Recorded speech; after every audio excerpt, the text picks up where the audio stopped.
used to play Monopoly a ton as a kid, and little did I know that it taught me 6 very important principles about money that I still use today.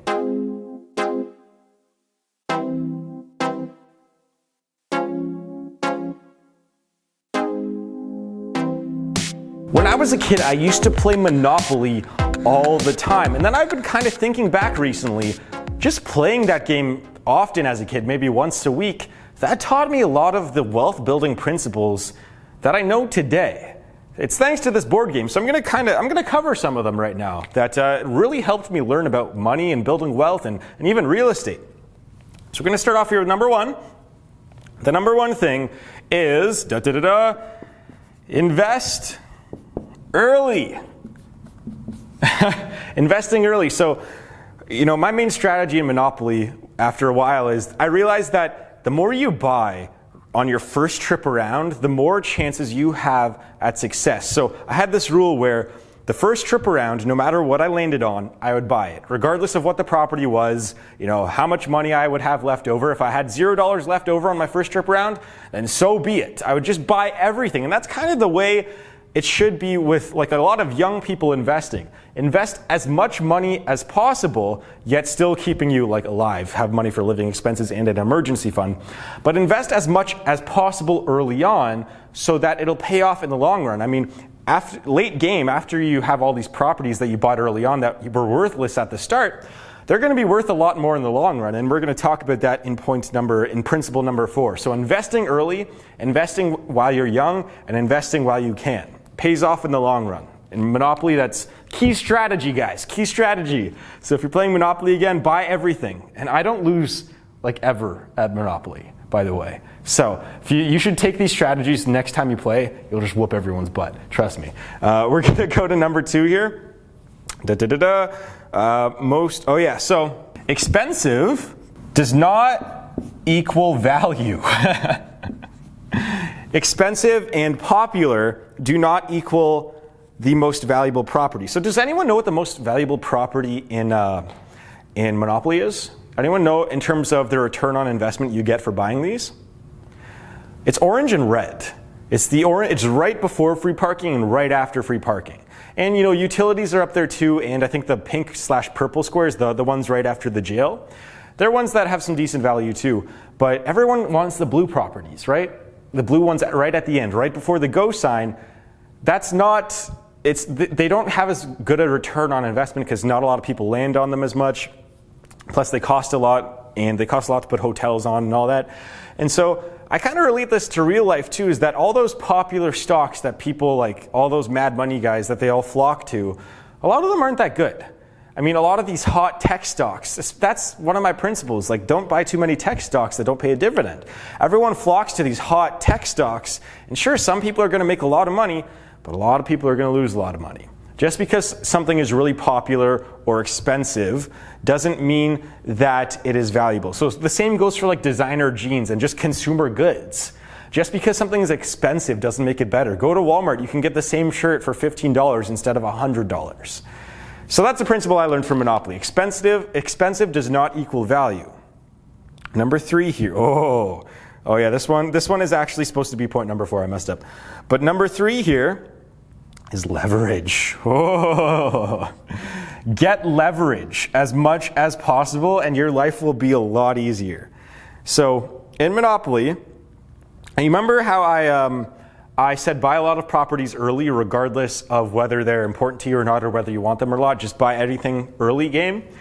This gives you leverage late game, because all of a sudden in the late game, someone will have 2 orange properties or 2 pink properties or 2 purple ones, but because you bought 1 useless pink property at the very beginning, they can't get the 3 to build the houses, to build the hotels.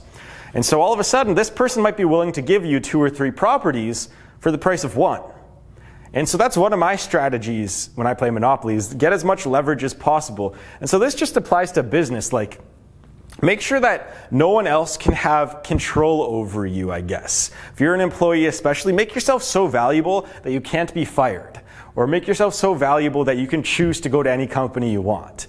Have leverage over the situation. Be able to to use your skills and value to have a better life, I guess.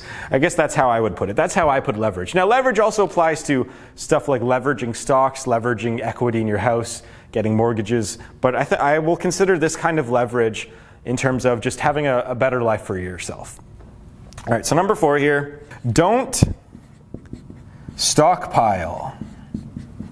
Don't stockpile cash. So I've talked about this before, I think.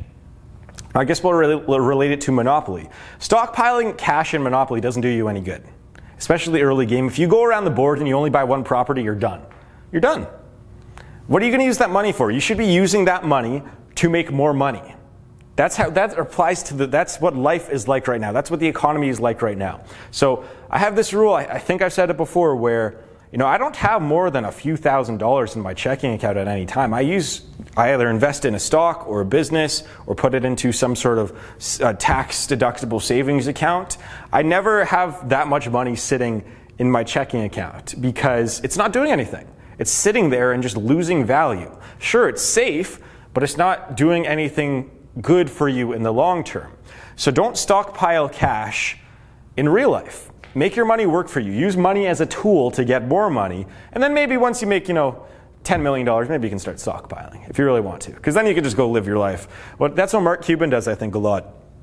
I think he said that he sits on a few $100 million just in his checking account or in a savings account. He doesn't invest much. Apart from in businesses, he doesn't do much with the money. That's it. It just sits there. So that's the rule. Don't stockpile cash unless you're like super rich. So we're going to move on to number 5. Number 5 is Monopoly taught me negotiating. It's funny because when people go in to get like a student loan or to get a mortgage or whatever, they think that they just go in there and the mortgage person tells them what kind of mortgage they can get or tells them what kind of student loan they can get and what interest rate they can get. Meanwhile, they don't. The person who's trying to get the loan doesn't really put in much time or effort into trying to negotiate a better deal for themselves. And so that's what you should do. Now, I'm not saying go to the grocery store and negotiate. This is for big long-term things like housing. People will go in and go full ask. Or maybe a lot of the times, in Monopoly too, if you completely embarrass someone with a lowball deal, they're going to stop negotiating with you. I remember my mom taught me that when I used to play with her. I used to lowball her with like a property for 3 property deal, and then she's like, you know what, we should just not trade anymore. So it's the importance of, it taught me, negotiating skills. And those can be really important. For a lot of people watching this, it's going to your boss or right when you're getting hired, negotiate a better deal. And also, you can send out feelers too. In Monopoly, I wouldn't, if I had one property which I was willing to trade away, I wouldn't just go up to one person I was playing against. It'd be going up to 2 or 3 or 4 people. And I'd go, hey, what are you willing to give me for this? What are you willing to give me for this? And I would say, who can give me the best deal? And you can do that with mortgages too. You should go to at least 3 or 4 different mortgage companies before you settle on a deal and see which one is best for you and what terms and what interest rate. So that's a key component to Monopoly and life, is just negotiating important things. Negotiations. So number 6, and this is for all you entrepreneurs out there, changing business plans. Changing business plans. This is something that I had to learn when starting businesses. So we'll go for this for Monopoly first. So your strategy, I've taught you, orange is the best property probably to go after. The orange right before free parking. And so let's say you get 2 properties and you're like, oh, you got 2 of the 3 orange properties and you want to go get the 3rd. And then all of a sudden someone else buys the orange. Interesting, right? Someone else buys the orange, and so now all of a sudden you have to change your business plan. You say, do I negotiate that deal to try and pick up that property, or will I have to go a completely different route and try to pick up properties elsewhere? Maybe you have 1 yellow and there's 2 open yellows, so you go after those ones. See what I'm saying here? And that's how entrepreneurship is. A lot of the times you go in with a business plan and then you realize a week in I have to change it, and then you realize a month later I have to change it, and you have to keep changing, and that's how entrepreneurship is. You may have one end goal, which will, in Monopoly, it's to win the game, but in business, I guess it's trying to create a good company. That's the end game.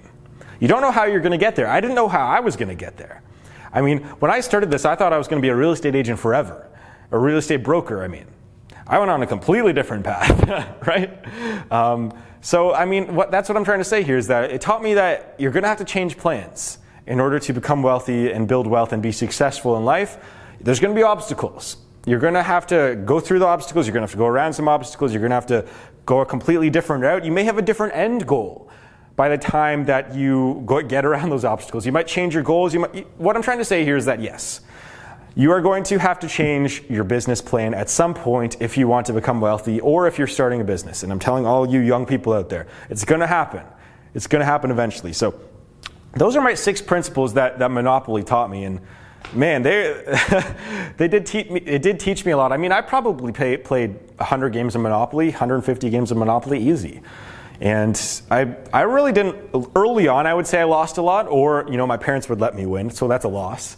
And then once I started to get older and started to develop a good strategy and started realizing how to play the game, I don't think I lost for maybe 5 or 6 years, just playing with cousins every now and then.